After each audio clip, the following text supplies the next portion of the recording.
என் உயிர் மேலான அன்பு சகோதர சகோதரிகளை, சென்ற வாரம் இந்த எண்கணிதத்தை பற்றி, இந்த பெயரை நாங்கள் எப்படி அமைக்கின்றோம்,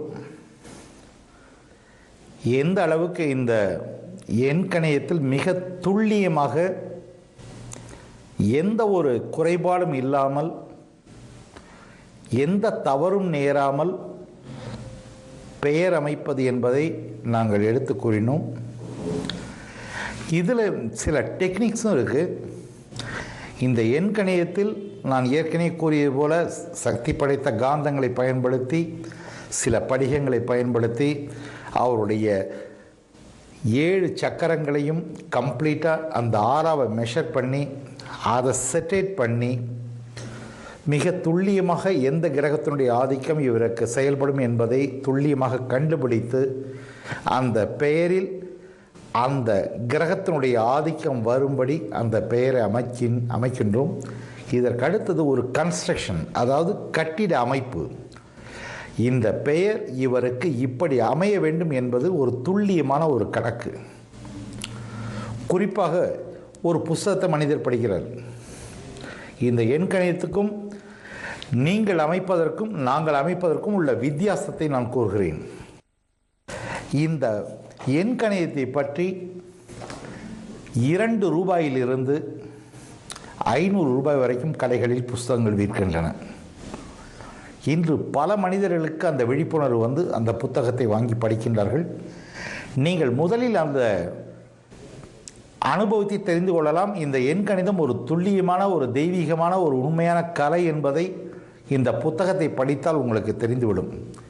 ஏனென்றால் 1 முதல் 31 தேதியில் பிறந்தவருடைய உண்மையான குண இயல்புகளை மிக மிக துல்லியமாக அதில் காட்டி கொடுத்திருப்பார்கள்.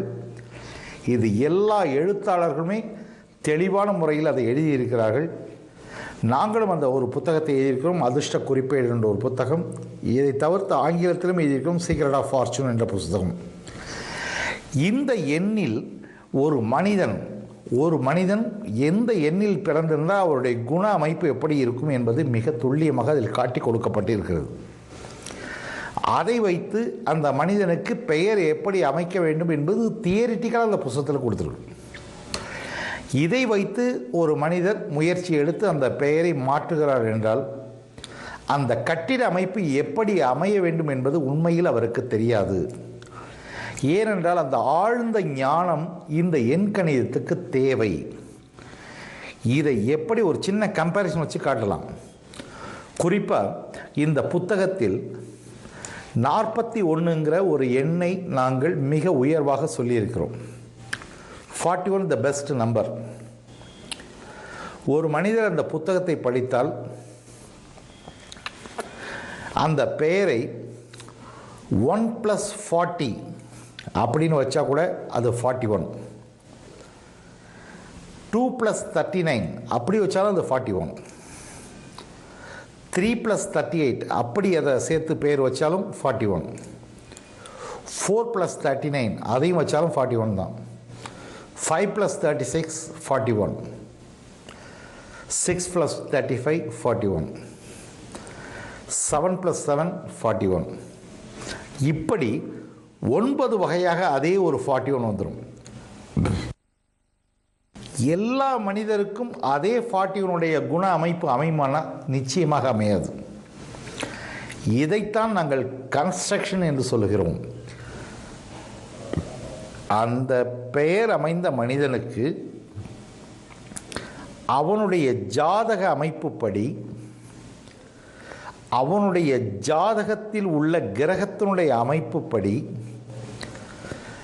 அந்த பெயர் எந்த கட்டிட அமைப்பில் அமைய வேண்டும் என்பது மிக மிக துல்லியமானது. இதை கரெக்டாக அமைக்கிறது தான் அந்த கன்ஸ்ட்ரக்ஷன். இதற்கு அடுத்தது அந்த பெயரில் அமையக்கூடிய சப்த ஒலிகள். ஒவ்வொரு எழுத்துக்கும் ஒரு சப்த ஒலிகள் உண்டு. இதை கிராஃப் போட்டு பார்த்தா தெரியும். This is called as phonology. அந்த சப்த ஒலிகள் அவனை எந்த அளவுக்கு தாக்கும் அப்படிங்கிறது அந்த புரோனாலஜி. இதுக்கு அடுத்தது புரோனாலஜி நாங்கள் கொண்டு வரோம். இந்த புரோனாலஜி படி அந்த மனிதனுக்கு அந்த சப்த அலைகளை சரியாக அமைத்தால்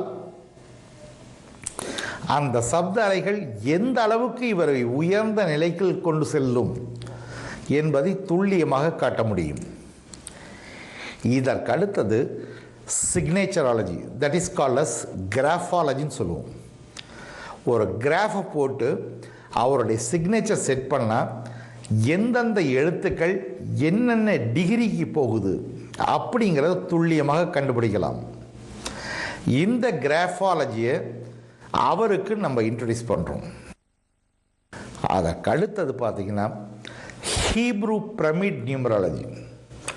அந்த பிரமிட் என்பது இந்த உலகமே அதிசயிக்கக்கூடிய உலக அதிசயங்கள் ஒன்றான அந்த கிரேட் பிரமிட். அதை பார்த்தீங்கன்னா 52.5 டிகிரி கோணத்தில் அந்த பிரமிடுடைய ஆங்கிள் அமைஞ்சிருக்கும். அந்த 52.5 டிகிரியில் 4 குச்சியை நிப்பாட்டினா அதுக்குள்ளே சக்தி மையம் பாயும். அந்த பிரமிடினுடைய சக்தி மையத்தை எந்த அளவுக்கு கணிக்க முடியும் என்பதை மிக துல்லியமாக அந்த பெயரில் நாங்கள் செட் பண்ணுறோம். குறிப்பாக இந்த பிரமிடை நீங்கள் பாருங்கள், 52 டிகிரி கோணத்தில் இந்த பிரமிட் செட் ஆகிருக்கு. இந்த 52 டிகிரி கோணத்தில் செட் பண்ண அந்த பிரமிடினுடைய சக்தி மையம் இங்கேருந்து ஒரு 2 இன்ச்சில் அந்த சக்தி மையம் அந்த அளவுக்கு ஒரு பவர்ஃபுல்லாக இருக்கும். இதையே நாங்கள் அப்படியே அந்த பிரமிடில் நாங்கள் செட் பண்ணுறோம். ஒரு மனிதனுடைய பெயரை எழுதி அவனுடைய பிரமிடு எந்த கோணத்தில் வருகிறது, இது பேர் தான் ஹீப்ரூஸ்னுடைய நியூமராலஜின்னு சொல்கிறோம். அந்த பெயரை முழுமையாக எழுதி அந்த பெயருடைய எழுத்துக்கள் ஒன்று ஒன்றாக கூட்டி வரக்கூடிய மொத்த தொகை என்ன, லாஸ்ட்டாக ஒரே ஒரு எண் நம்பரில் வந்து அது உட்காரும். அந்த எண் என்ன என்பதை கண்டுபிடிப்பது ஹீப்ரூஸ்னுடைய பிரமிட் நியூமராலஜி. இதையும் நாங்கள் மக்களுக்கு பரிபூர்ணமாக இன்ட்ரடியூஸ் பண்ணுறோம். இதை இன்னொரு வகையில் பார்த்தீங்கன்னா திஸ் இஸ் கால்ட் அஸ் அக்னிஹோத்ரான்னு கூட சொல்லலாம். இந்த அக்னிஹோத்ராவை பற்றி உங்களுக்கு நிறைய பேருக்கு தெரியும்னு நினைக்கிறேன். தினமும் காலை சூரிய உதயம் மற்றும் சூரிய அஸ்தமனத்தில் இந்த அக்னிஹோத்ரா பாத்திரத்தை வைத்து முறைப்படி பசு நெய்யை வைத்து பசு வரட்டியை வைத்து முனை உடையாத பச்சை அரிசியை வைத்து இந்த ஹோமத்தை பல மனிதர்கள் இன்றும் செய்து கொண்டிருக்கிறார்கள்.